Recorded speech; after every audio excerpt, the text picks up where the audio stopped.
Bonjour, aujourd'hui je vais vous parler de l'invasion de l'Irak, aussi appelée Troisième guerre du Golfe pour certains, qui est composée principalement de l'Irak et des États-Unis, et qui a fait un nombre astronomique de victimes. Mais bref, commençons par le début. Premièrement, les États-Unis étaient persuadés que l'Irak détenait des armes de destruction massive, et qu'ils étaient dangereux pour la population, ce qui s'avéra faux quelques années plus tard. Aussi, les États-Unis voulaient détruire les groupes terroristes situés en Irak et éliminer un allié d'Al-Qaïda qui protège et finance les terroristes. Et c'est là que la guerre commence. Tout bascule le 20 mars 2003 lorsque le président américain George Bush déclare officiellement la guerre à l'Irak. Rapidement, les États-Unis ont lancé des missiles sur Bagdad, la capitale de l'Irak.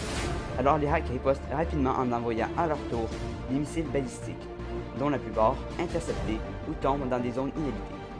Des combats intensifs sont menés dans les villes de Muscat et de Nasiriyah pendant près de 2 semaines. Par la suite, Washington renforce ses troupes avec 150 000 hommes sur place.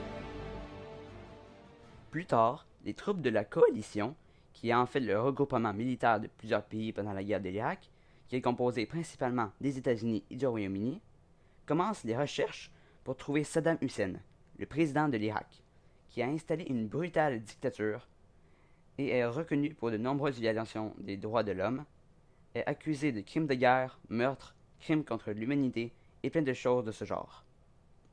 Il fut finalement retrouvé par l'armée américaine dans une cave à Tikrit dans la nuit du 13 décembre 2003. Il sera jugé et pendu 15 jours plus tard. Le 9 avril 2003, une foule irakienne en délire ont abattu la statue de Saddam Hussein à l'aide d'un char américain.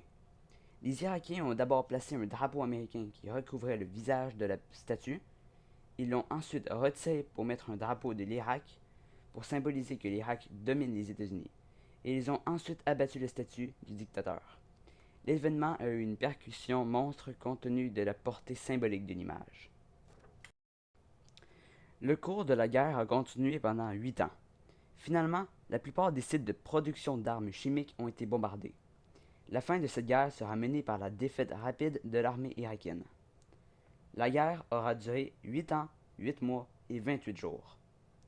Durant cette guerre, près de 1 million de civils irakiens mourront et seulement 16 623 militaires. Pour les États-Unis, les pertes d'hommes est de 4 489, tandis que l'Espagne est de seulement 11 personnes. Cette guerre causa de nombreux changements à travers les pays touchés comme l'Irak, qui se voit perdre sa politique menée par Saddam Hussein et les détériorations des canalisations d'eau menant aux grandes villes d'Irak. Les États-Unis vont, à la suite de cette guerre, augmenter les dépenses militaires et améliorer l'équipement militaire de protection pour les soldats. Cela marque la fin de cette terrible guerre qui faisait penser à une troisième guerre mondiale pour certains, et qui a marqué l'histoire.